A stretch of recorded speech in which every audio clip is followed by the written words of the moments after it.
ದಕ್ಷಿಣ ಕನ್ನಡ ಜಿಲ್ಲೆಯಲ್ಲಿ ಕೋವಿಡ್ ತಡೆಗೆ ಮುಂದಿನ 15 ದಿನಗಳವರೆಗೆ ಎಲ್ಲವನ್ನ ಸಮರ್ಪಕವಾಗಿ ಎದುರಿಸಲು ದಕ್ಷಿಣ ಕನ್ನಡ ಜಿಲ್ಲಾಡಳಿತ ಸಿದ್ಧವಾಗಿದೆ ಎಂದು ದಕ್ಷಿಣ ಕನ್ನಡ ಜಿಲ್ಲಾಧಿಕಾರಿ ಡಾಕ್ಟರ್ ರಾಜೇಂದ್ರ ಕೆವಿ ಸಾರ್ವಜನಿಕರಿಗೆ ವಿಶ್ವಾಸವನ್ನ ನೀಡಿದ್ದಾರೆ. ಮಂಗಳೂರು ಪೊಲೀಸ್ ಆಯುಕ್ತರ ಕಚೇರಿಯಲ್ಲಿಂದು ಸುದ್ದಿಗೋಷ್ಠಿಯಲ್ಲಿ ಮಾತನಾಡಿದ ಅವರು ಸಾರ್ವಜನಿಕರು ಸರ್ಕಾರದ ಆದೇಶಗಳನ್ನು ಪಾಲಿಸಿಕೊಂಡು ಕಠಿಣ ಪರಿಸ್ಥಿತಿಯ ಲಾಕ್ಡೌನ್ಗೆ ಅವಕಾಶ ನೀಡದಂತೆ ಆಡಳಿತದ ಜೊತೆ ಸಹಕಾರ ನೀಡಬೇಕೆಂದು ಮನವಿ ಮಾಡಿದರು.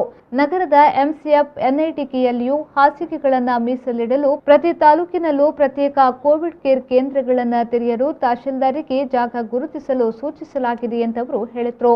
ಜನಸಾಮಾನ್ಯರು ಯಾವುದೇ ರೀತಿಯಲ್ಲಿ ಗಾಬರಿಗೊಳ್ಳುವ ಅಗತ್ಯವಿಲ್ಲ. ಆದರೆ ಕೋವಿಡ್ಗೆ ಸಂಬಂಧಿಸಿದ ಯಾವುದೇ ರೀತಿಯ ಸಣ್ಣಪುಟ್ಟ ಗುಣಲಕ್ಷಣ ಕಂಡುಬಂದಾಗಲೇ ಪರೀಕ್ಷೆ ಮಾಡಿಸಿಕೊಳ್ಳುವುದು ಅಗತ್ಯ. ಇದರಿಂದ ಭಾರಿ ಅನಾಹುತವನ್ನು ತಪ್ಪಿಸಲು ಸಾಧ್ಯವಾಗಲಿದೆ ಎಂದು ಜಿಲ್ಲಾಧಿಕಾರಿ ಡಾಕ್ಟರ್ ರಾಜೇಂದ್ರ ಕೆವಿ ಸ್ಪಷ್ಟಪಡಿಸಿದರು. ನಮ್ಮಲ್ಲಿ 10 ದಿವಸ ನೆಕ್ಸ್ಟ್ 15 ದಿವಸಗಳಿಗೆ ನಮಗೆ ಸಫಿಷಿಯೆಂಟ್ ಆಗಿ ಏನು ಸ್ಟಾಕ್ ಇದೆ ಅದೆಲ್ಲ ನಮ್ಮ ಹತ್ರ ರೆಡಿ ಇದೆ. ನಮ್ಮಲ್ಲಿ 124ಕ್ಕಿಂತಲೂ ಜಾಸ್ತಿ ನರ್ಸಿಂಗ್ ಹೋಮ್ಸ್ಗಳಿದ್ದಾವೆ. ಅದರಲ್ಲಿ 74 ನರ್ಸಿಂಗ್ ಹೋಮ್ಸ್ಗಳು ಮಂಗಳೂರು ಒಳಗಡೆ ಇದೆ. ಪ್ರತಿ ತಾಲೂಕಲ್ಲೂ ಕೂಡ ಅದರದೇ ಆದಂಥ ಇದರಲ್ಲಿ ನಮ್ಮಲ್ಲಿ ಟೋಟಲಿ 5000 ಹತ್ತತ್ರ ಬೆಡ್ಸ್ಗಳಿದೆ. ಅದರಲ್ಲಿ 3800 ಜನರಲ್ ಬೆಡ್ಸ್ಗಳಿದೆ. ಓಕೆ, 300-400ಕ್ಕಿಂತಲೂ ಜಾಸ್ತಿ ICU ಬೆಡ್ಸ್ಗಳಿದೆ. ಆಕ್ಸಿಜನೇಷನ್ ಬೆಡ್ಗಳಿದ್ದಾವೆ. ಇವೆಲ್ಲವೂ ಕೂಡ ನಮ್ಮಲ್ಲಿ ಸಫಿಷಿಯೆಂಟ್ ಆಗಿ ಬೆಡ್ಸ್ಗಳಿದೆ. ವೆಂಟಿಲೇಟರು ನಮ್ಮ ವೆನ್ಲಾಕಲ್ಲೇ 274 ಬೆಡ್ಗಳಿದ್ದು ಅದರಲ್ಲಿ ಎಲ್ಲ ಬೆಡ್ಸ್ಗಳಲ್ಲೂ ಕೂಡ ಆಕ್ಸಿಜನ್ ಇದರೊಳಗಡೆ ಇದೆ. 70 ವೆಂಟಿಲೇಟರ್ಗಳಿದೆ. 50 ICU ಕೆಪಾಸಿಟಿ ಇರೋದು. ಈಗ ನಾನ್ ಕೋವಿಡ್ ಸರ್ವಿಸಸ್ಸನ್ನು ಕೊಡ್ತಾನೂ ನಮ್ಮ ಹತ್ರ ಸಫಿಷಿಯೆಂಟ್ ಆಗಿದೆ.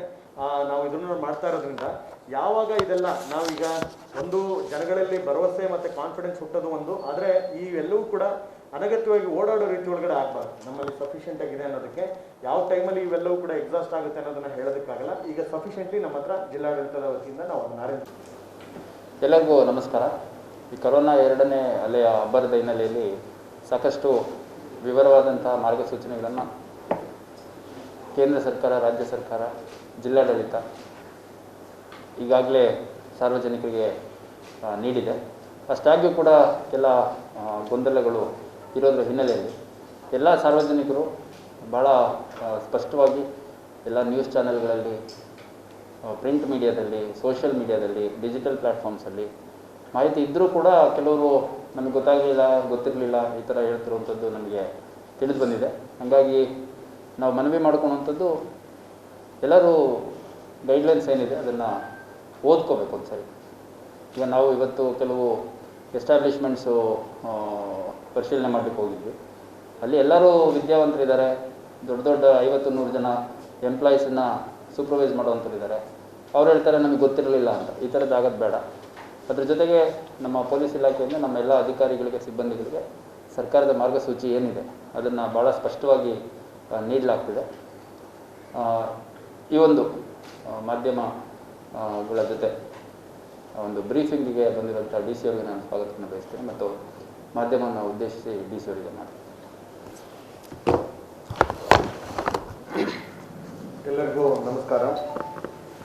ದಕ್ಷಿಣ ಕನ್ನಡ ಜಿಲ್ಲೆಯಲ್ಲಿ ಕೋವಿಡ್-19 2ನೇ ಅಲೆಯ ತಡೆಗಟ್ಟೋದಕ್ಕೆ ಕೆಲವೊಂದು ಸ್ಟ್ರಿಕ್ಟ್ ಆಗಿರುವಂತಹ ಗೈಡ್ಲೈನ್ಸನ್ನು ಕರ್ನಾಟಕ ರಾಜ್ಯ ಸರ್ಕಾರ 20ನೇ ತಾರೀಕಿಗೆ ಹೊರಡಿಸಿತ್ತು. ಅನಗತ್ಯವಾಗಿ ನಾವು ಜೀವಹಾನಿ ಆಗೋದಕ್ಕಿಂತ ಕೆಲವೊಂದು ಕಟ್ಟುನಿಟ್ಟಾದಂಥ ಒಂದು ಏನು ಸರ್ಕಾರದಿಂದ ತಗೊಂಡಿದ್ದಾರೆ, ಕೆಲವೊಂದು ವಿಷಯಗಳಲ್ಲಿ ನಾವು ಭಾಳ ಲಾಜಿಕನ್ನು ಅಪ್ಲೈ ಮಾಡಿದೆ. ಕೆಲವೊಂದು ಮೆಡಿಕಲ್ ಏನು ಬ್ಯಾಕ್ಗ್ರೌಂಡ್ ಒಳಗಡೆ ಟೆಕ್ನಿಕಲ್ ಅಡ್ವೈಸರಿ ಕಮಿಟಿಯ ಸಜೆಷನ್ಸ್ಗಳಿಂದ ರಾಜ್ಯ ಸರ್ಕಾರ ಕೆಲವೊಂದು ನಿರ್ಣಯಗಳನ್ನು ಮಾಡಿ ಕಳಿಸಿರುತ್ತೆ. ದಕ್ಷಿಣ ಕನ್ನಡದಲ್ಲಿ ಎಲ್ಲ ಜನರ ಹತ್ರ ನಾನು ಮಾಡ್ಕೊಳ್ಳೋದು ರಿಕ್ವೆಸ್ಟ್ ಇಷ್ಟೇ, ಆದಷ್ಟು ಈ ನಾನ್ ಎಸೆನ್ಷಿಯಲ್ ಐಟಮ್ಸ್ಗಳ ಶಾಪ್ಸ್ಗಳನ್ನು ಕ್ಲೋಸ್ ಮಾಡಿ. ಅನಗತ್ಯವಾಗಿ ಅಟ್ಲೀಸ್ಟ್ May 4 ಈಗ ಯಾಕೆಂದರೆ ನಾವೆಲ್ಲ ಎಷ್ಟು ಸ್ಟ್ರಿಕ್ಟಾಗಿ ನಾವು ಬಿಹೇವ್ ಮಾಡ್ತೀವಿ ಅನ್ನೋದ್ರ ಮೇಲೆ ಕೆಲವೊಂದು ಫ್ಯೂಚರ್ ಗೈಡ್ಲೈನ್ಸ್ಗಳ ಇದರೊಳಗಡೆ ಆಗಿರುತ್ತೆ. ಕೆಲವೊಂದ್ಸಲ ನಾವು ಇದನ್ನು ರೆಸಿಸ್ಟ್ ಮಾಡಿ ಅನಗತ್ಯವಾಗಿ ಮೂವ್ಮೆಂಟ್ಗೆ ಜಾಸ್ತಿ ಕೊಟ್ಟು ನಾವೇನಾದರೂ ಟ್ರಾನ್ಸ್ಮಿಷನ್ ಚೈನ್ನ ಬ್ರೇಕ್ ಮಾಡದೇ ಇದ್ದರೆ ಮುಂದಿನ ದಿವಸಗಳಲ್ಲಿ ಇನ್ನೂ ಹೆಚ್ಚಿನ ದೊಡ್ಡ ಲಾಕ್ಡೌನ್ ಬರುವಂಥ ಚಾನ್ಸಸ್ ಇರೋದ್ರಿಂದ ಎಲ್ಲ ಜಿಲ್ಲಾಡಳಿತದ ಪರವಾಗಿ, ಕಮಿಷನರೇಟ್ ಮತ್ತು ಡಿಸ್ಟ್ರಿಕ್ಟ್ ಪೊಲೀಸ್ನ ಪರವಾಗಿ ಎಲ್ಲರ ಹತ್ರನೂ ರಿಕ್ವೆಸ್ಟ್ ಮಾಡ್ಕೊಳ್ಳೋದಿಷ್ಟೇ, ಸರ್ಕಾರದ ನಿಯಮಗಳನ್ನು ನಾವು ಪಾಲನೆ ಮಾಡೋಣ. ಅನಗತ್ಯವಾಗಿ ಓಡಾಡೋದನ್ನು ತಪ್ಪಿಸೋಣ. ಆದಷ್ಟು ಕೋವಿಡ್ 2ನೇ ಅಲೆ ಇದನ್ನು ಆಗೋದನ್ನು ನಾವು ನಿಲ್ಲಿಸಬೇಕು. ಸುದ್ದಿಗೋಷ್ಠಿಯಲ್ಲಿ ಪೊಲೀಸ್ ಆಯುಕ್ತರಾದ ಎನ್ ಶಶಿಕುಮಾರ್, ಡಿಸಿಪಿಗಳಾದ ಹರಿರಾಮ್, ವಿನಯ್ ಗಾಂವ್ಕರ್ ಉಪಸ್ಥಿತರಿದ್ದರು. ಬೆಡ್ಸ್ಗಳಿದೆ.